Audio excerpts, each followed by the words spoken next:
Tamam. Kendini bana bırak. Elini yere koyma. Asma abi. Fazla ters çevirir mi? Tamam. Bacağını da tutun.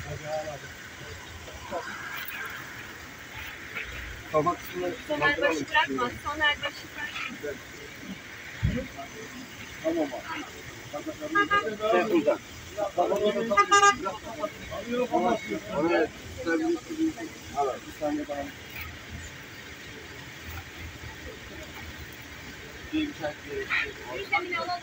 Elini böyle geç. Ben hemen alıyorum. Hiç aksın giriyor.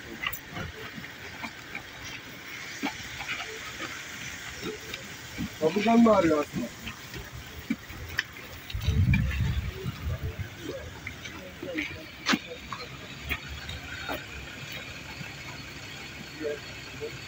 Biraz kaldırın abi.